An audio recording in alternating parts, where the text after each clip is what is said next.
By telling you that at the time that I was 8 years old, we lived southwest of Lamar in a rock house, and the tarantulas walked around on the rocks around the house, and we had this little two-room house with an outhouse and the rocks to play on, and that was, and then later on they dug a cave, and we had a man by the name of Watson P.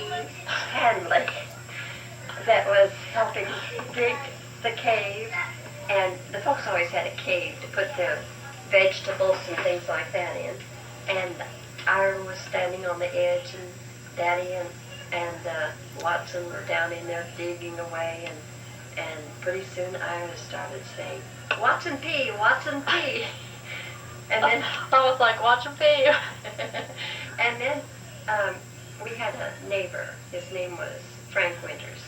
And he came one night to play cards, and Daddy always had a kind of a coffee can or something like that he would spit in when he would be chewing tobacco. He wouldn't know where his can was. And Ira piped up, and he said, "The piss can's out on the post." And of course the man turned all shades of color. Another time this is when Ira was little. And another time we were down playing on the rocks, and the old hound dog had 5 puppies. There were 5 of us kids. We all had a puppy. And we were playing down there, and Ira picked up a little hammer. You know, the kind of a little hammer that Aaron has one in his toolbox. And Ira picked up that little hammer and conked him over the head. Well, Johnny reminded me that I had thrown a horseshoe in the air and hit him on top of the head when I was little. Of course, he's 3 years older than I was. And another time I hit him over the head with a Castoria bottle, so he thought I had it. All right, now, I was going to tell you something else, but I've forgotten. About Granddad. About what? About Granddad. Oh, well, when Granddad came out from Sharon, Kansas to Colorado, he told his folks he was now 21 years of age and he wanted to be a rancher, so he headed off for Colorado to get out of the wheat farming. And he rode clear from Sharon, Kansas to Eads, Colorado, and then went north from Eads, Colorado to Uncle Walter's place. And he rode in there, and that's when he took up a homestead in eastern Colorado and started ranching out there. Then he gradually built up his ranch over the years that he lived. He lived to be 83 years old, but all that time he was a rancher in eastern Colorado. And I can remember back when I was little that he used to go ride for a neighbor for the wages of $1 a day. He would ride all day for $1 a day. And then he hunted coyotes. He had a Model T Ford, and he built a box on the back of the Model T Ford to haul the hounds in. And that was our only car, was that Model T Ford with that box built on to haul the hounds in. Well, Mom thought one day she wanted to go to town, so she put the 5 of us kids in this dog cage. Let us ride to town. Did you get some fleas? No fleas. But he had a coyote hunting friend. And when we pulled into town and we parked at the grocery store, this man's name was Keezer. I remember his name. His name was Keezer. And he said to Dad, he said, "Oh, 3 bitches and 1 dog." There were 4 of us in the dog cage. So Mom never went to town with Daddy again with that cage on the back of the Ford. That's the one I was going to tell you a while ago that I almost forgot to tell you. That's very good. But when Ira was a baby, Mom said, in that little grocery store in Kit Carson, they had a bucket in the back of it with a public dipper. And everybody went in and watered their children out of that public dipper in the back of the grocery store. And one day she gave Johnny a drink out of it, and Johnny got the whooping cough. He was a mighty sick baby, but that's where he got his whooping cough. In that same store, when I was 5 years old, I never played with any other children and was mighty bashful. And one day there's a little girl in there, and Mom said, "Well, go play with her." So I took hold of her hand. And the lady in visiting with Mother said, "Well, she's just getting over the chicken pox." So I took the chicken pox home to everybody. Mary had it when she was just a baby, a nursing baby, and Mom got the chicken pox, and we all managed to have the chicken pox out of that same store. Is there anything else that you're really interested in knowing about that early pioneer days? Oh yes, do you want to know where I was born? Yeah. I was born on the bank of Sand Creek. There's no house there now, but at that time there was a one-room, it was a tiny little two-room house that my mother had knocked the partition out of, and later on they moved it away. But at that place, she looked out the window one day and saw Johnny with a tin cup milking the dog. One of the hound dogs standing still letting him milk the dog. And he also got to watch him build the bridge and drive the pile there to put a bridge across Sand Creek. And then when we moved to the Haynes... Now, how far was that from where that massacre took place? Oh, we're north of the Mass, about, I suppose where we finally settled on that could have been about 14 miles north of the massacre where that was, where we lived at that time. And then later on we were even closer to the area where the Chivington massacre was. Well, maybe, the first place was probably about 20 miles. Where we were later, it was about 14 miles from the Chivington massacre, along Sand Creek. But anyway, when we moved down to the Haynes place, they put a swing up for me. And as the tree grew, they've got to be giant trees, the swing got higher off the ground. And there's when Uncle Walter came and had his hogs there. He had lost all his cattle during during a blizzard. He put them out to pasture in April, and then a snowstorm came and the cattle smothered standing up, and he lost his cattle and gone broke. And so he came to my daddy and wanted to put hogs on my daddy's place. So he brought all kinds of hogs to our place. And we kids were so afraid of those old sows that were so evil-tempered. And then another thing Daddy did was hunt coyotes. He always had hound dogs around. And to this day, I don't like hound dogs. I had nightmares at that time of standing on the edge of a step that was about 2 foot high, and dogs reaching up to me. They couldn't reach me as long as I stayed on the step. North of that house, there was a pit silo. Probably wasn't near as deep as I thought it was, but I'd also have nightmares of falling into that silo. And then the other nightmare that kept recurring was having to walk someplace and maybe a bull in a pasture. I don't know, I must have been a very fearful child.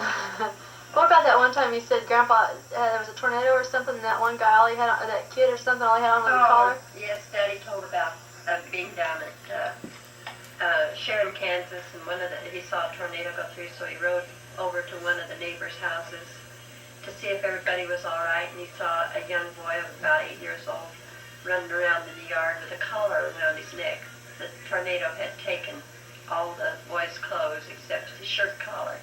He was all right, but he was just walking around there. I don't know if Daddy said any of the chickens had been plucked that day or not, but he told about chickens having been plucked, running around without their feathers, and that might have been that same day that he saw those chickens that didn't have any feathers left from the tornado pulling out the feathers. Why you? She had her parents died. Oh, you want to know when Grandma was back in Washington and some of the stories she told about being back in Washington? Yeah, where was she? Well, Yeah, where was she born at? She was born at Seabrook, Woolley, Washington in 1895. And when she was a little girl, she was at her grandmother's house quite a lot, and her grandmother had a beautiful, aristocratic-looking house. And she loved to go there with the staircases, with the stair posts and all, and slide down the staircase. But when she was 4 years old, she has to sit with her uncle on the bed and be quiet. Don't talk while I'm talking, honey.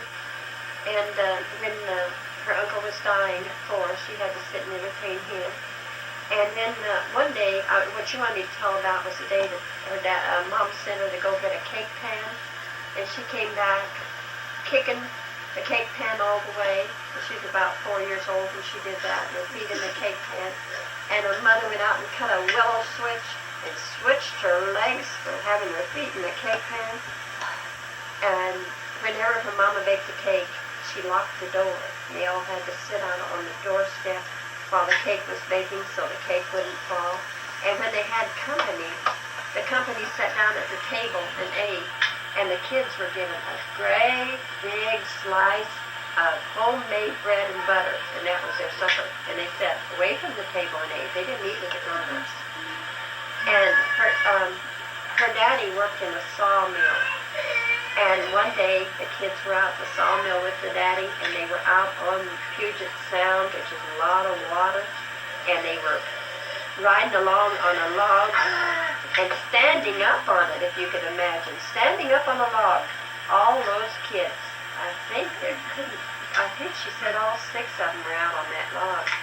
And along comes the daddy, and he takes hold of the log and shakes it, and they fall into the water. And they grabbed onto the log, and every one of the kids grabbed onto the other kid, and then he was able to pull them out. But that water was deep. Why did he do that? To show them they weren't supposed to do that. And then one day she and Rose were at school, and Rose was a little younger than Mother, probably not quite 2 years younger. What were their names? Well, there was Janet and Rose and Charles and John. John. No, John isn't next. Charles and Joe and John and Ruth. Okay. And one day Rose and Janet were at school, and Rose was always wanting to go home. And so one day, Rose got caught chewing gum, and she had to stand up in front of the room with the gum on the end of her nose. And so she's crying up there with the gum on the end of her nose. And Janet starts crying too, and they asked her what was the matter with her, and she said she had a stomachache. So the teacher was kind of put out with both of them, so she told them they could go home. And they did that, and then some other day something else happened, so the mother decided she'd scare them. They had to walk along the railroad track to get home. So she had one of the boys that worked on the railroad scare them. And then they never played tricks about getting out of school. Again, after that boy jumped out and scared them, and they were walking home because they were just little kids. And my mother learned so many poems when she was in 3rd grade that she could still tell us all kinds of poetry that she'd learned. She really learned her schoolwork. She would have made a good teacher if she hadn't got married and had to take care of about 5 kids. When her folks died, how did they die? Oh, her mother died of pneumonia. No, tuberculosis.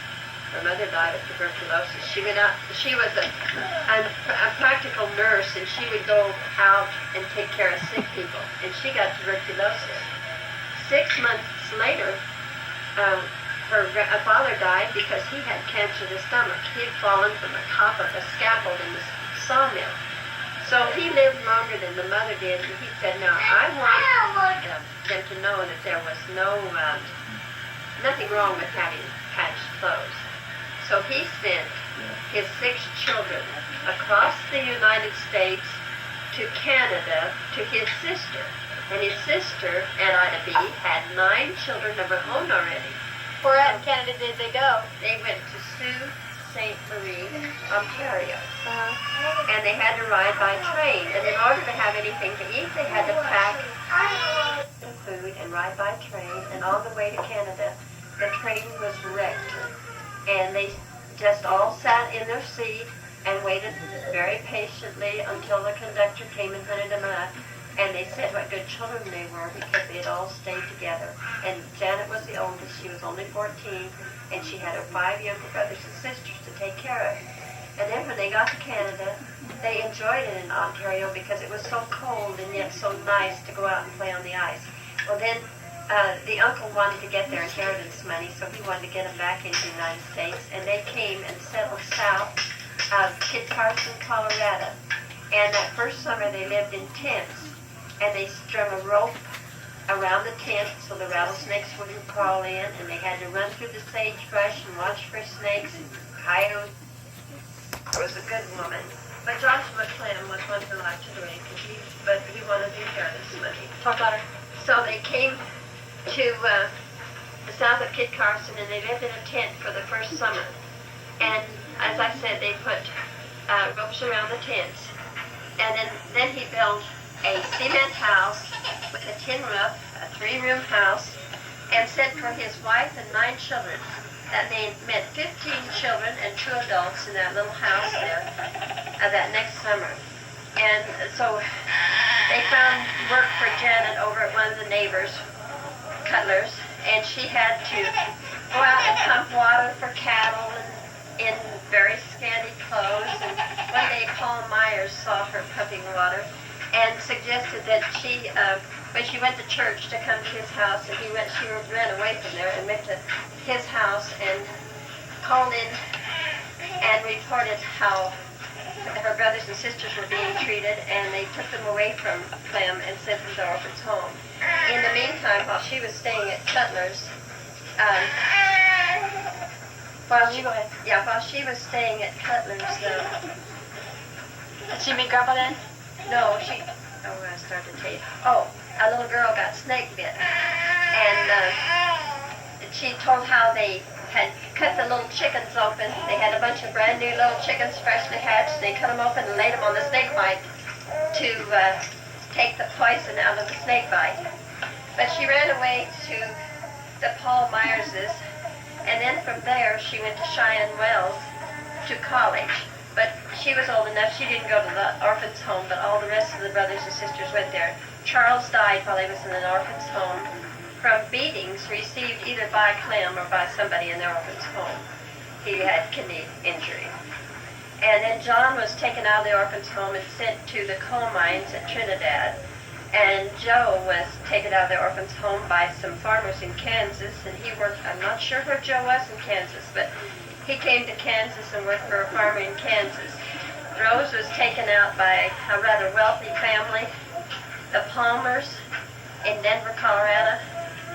But she kept looking for her little sister, who had been adopted by the Stows, and she finally found her sister. And the Stows took off with Ruth, who was 8, and moved to Chicago. And then Ruth never knew where her brothers and sisters were then again until she was 21. At that time, Ruth had been married for 4 years. And when she was 17, she married her oldest foster brother. And then she had 8 children of her own, and she still lives in Glenview, Illinois, and we hear from her at Christmas time. Rose married and had 8 children. Janet had 5. John had 1. Joe never had any children. And I think John died in 1983 of cancer. And Rose is still living in Lakewood, Colorado. And she was born in 1897. So she's getting up there in years, but she's still going good. Now, I don't know what else you want to know. And wasn't there a lot of snow and stuff? They had to go in there and get you out with the tractor? No, that was before. I I was pregnant one time before I was pregnant with you after I came to Kansas, and they had to come into the Burdett place with snow plows to bring me out. But then when you were born and we brought you home, it was a big snowstorm again, and we got within about a mile of the house, and the car stopped, and Daddy had to go to the house and get the tractor in order to bring us home. And then we got the tractor. We rode back with you when you're 3 days old on the tractor and pulled the Rambler to the house with the tractor, and I got in the tractor home. When you were 9 days old, we took you to a car party and you got passed around. Is there anything else?